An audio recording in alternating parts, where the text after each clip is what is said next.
Welcome to the Michigan Runner Show. Join us each time as we explore the people, the places, and the events that shape our great sport. Hi, I'm Jenny McCafferty, and the Paralympics have ended, and with us is Gary Morgan, who is actually in Tokyo watching the Paralympics. How was it? It was a phenomenal show. I was only there for 5 days, but I was highly impressed, just to be there and to see all the things that went on, and for the Japanese to pull it off for doing 6 weeks of Olympic stuff. They did it all, and they made it all happen. So it was an exciting time to be there. And I'd never been to Paralympics, just Olympics, but Paralympics was just as exciting as being at the Olympics. Well, it occurs to me that the Paralympics are kind of Olympics squared, because you've got people competing in certain things like swimming and track and whatever, basketball, but they're dealing with issues, and that makes a huge difference in who they are, how they perform. Oh, for sure. It's amazing to see what they do, but then they got many different classification for the athletes. But just for the athletes to be there, they usually have to have special equipment, like I'm at wheelchair basketball. I mean, so many different things, and the wheelchairs, or they're having to be on crutches, or whatever they have to do, or some other disability. They are there, and they're dealing with so many other things. Yet they are performing at a world-class level within their, divisions, and it is definitely awe-inspiring to see them be there. And of course, if you knew every single one of their backstories, it is definitely inspiring to hear them. Well, you've been to regular Olympics. What are some of the things that stood out to you with the Paralympics? For example, a certain kind of disability, like, wheelchair basketball is an easy one to think about.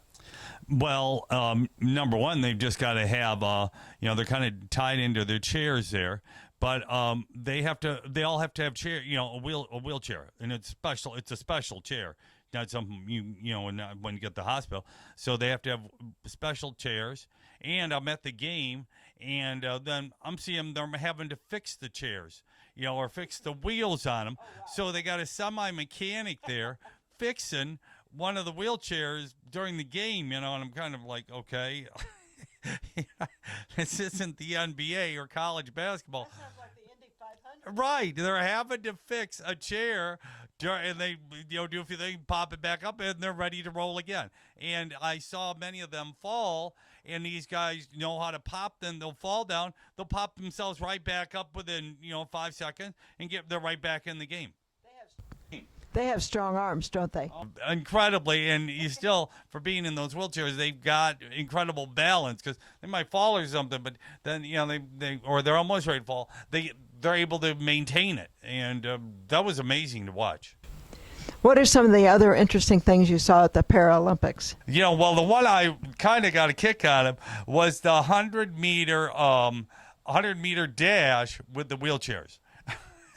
They start, and of course they got to stay behind the line, and they got, just like track, they got, and if you false start, now they give you a green card or a yellow card. They don't disqualify first stop. Then now other events, if they're running, they got they can disqualify you with one false start. But at least what I know is with wheelchair, they don't disqualify. But sometimes they put some blocks behind them. Sometimes they've got to hold it in place before they shoot. They got to be totally still and hold it in place, and their wheel is behind the line.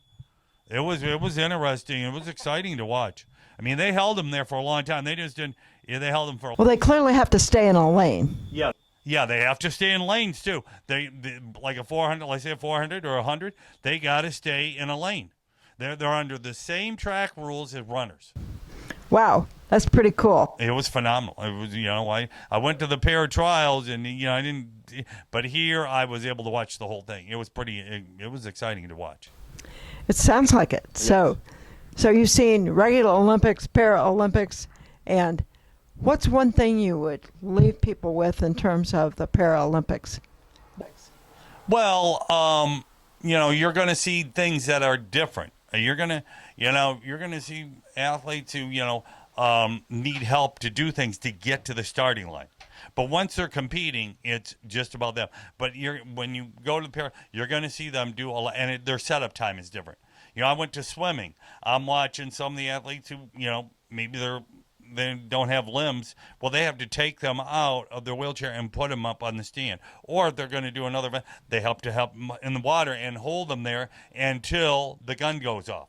Or a blind swimmer, they'll tap them on the head knowing that they've got to do the turn.